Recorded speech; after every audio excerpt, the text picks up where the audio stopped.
Simula na ng Holy Week Exodus sa kabila ng oil price hike at bawas biyahe sa ilang bus terminal. Pero ang ilang kumpanya ng bus pasaway pa rin sa pagpapatupad ng taas pasahe kahit bawal. Para sa update live mula sa PTEX, may express report si Mobile Journal Evan Tarinque. Evan, kamusta yung mga kapatid nating pasahero dyan?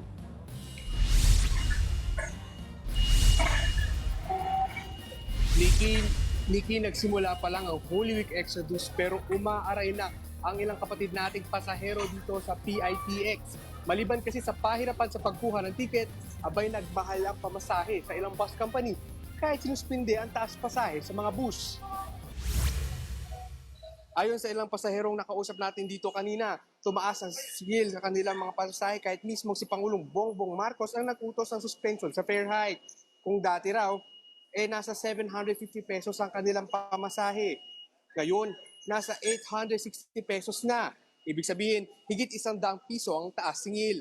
Ayon sa pamunuan ng PITX, 8 bus companies na may rutang pa Bicol Region ang na-monitor nilang nagtataas ng presyo ng ticket. Nai-report na raw ang pamunuan ng 8 bus company na ito sa Land Transportation Franchising and Regulatory Board o LTFRB.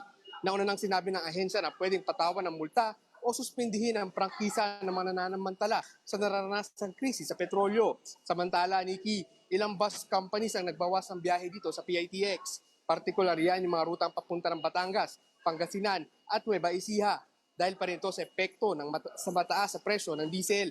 Maliban dyan, pagamat may nakapag-walk-in pa na pasahero, hindi nasusunod ang kanilang gustong oras ng pag-alis ng bus. Pinupuno din kasi muna ang mga bus bago umalis na nagdudulot ng mas mahabang paghihintay. Posible rin nakadagdag sa volume ng pasahero rito ang ilang motoristang pinili na mag-commute dahil sa mega oil price hike.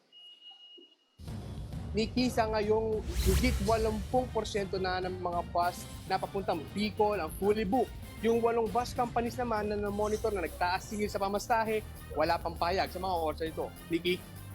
Evan, alam natin na may mga bus na nagbawas nga ng biyahe, no? Pero anong plano ng mga otoridad para masigurong hindi magiging pahirapan yung pag-uwi naman galing sa probinsya ngayong Semana Santa?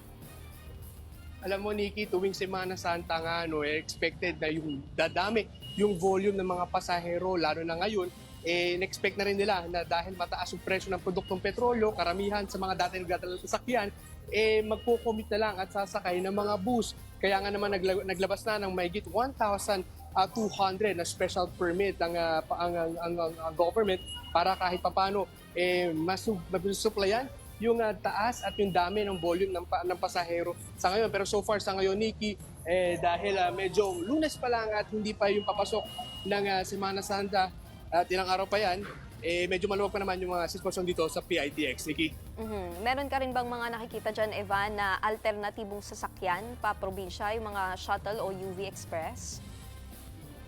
Tama ka dyan, Nikki. No? Bukod nga sa mga provincial buses dito sa PITX, kahit paano may mangilan-ngilan namang mga minibus, mga shuttle services na pwedeng masakyan ng mga kapatid natin papunta outside Metro Manila. Yung talagang nakikita natin dito kung saan talagang mahaba yung pila, yung mga shuttle services na papunta naman ng Cavite. Sila kasi talaga yung everyday, every night, kahit hindi rush hour or dami ng tao, makita natin mahaba yung pila ng mga pasahero dito. Nikki?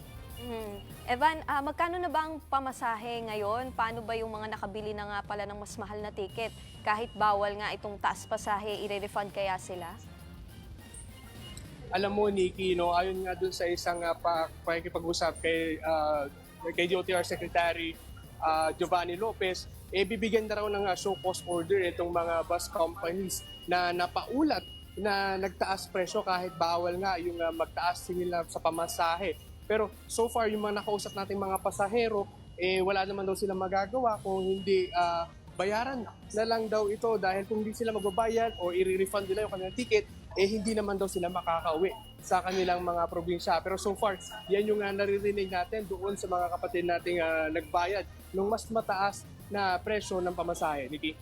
Okay, yan ang Express Report ni Mobile Journal Evan Tarinque, live mula sa Parañaque. Mga kapatid, Nikki de Guzman po. Para sa pasada ng mga rumaratsyadang balita, mag-follow at mag-subscribe na sa social media pages ng News 5.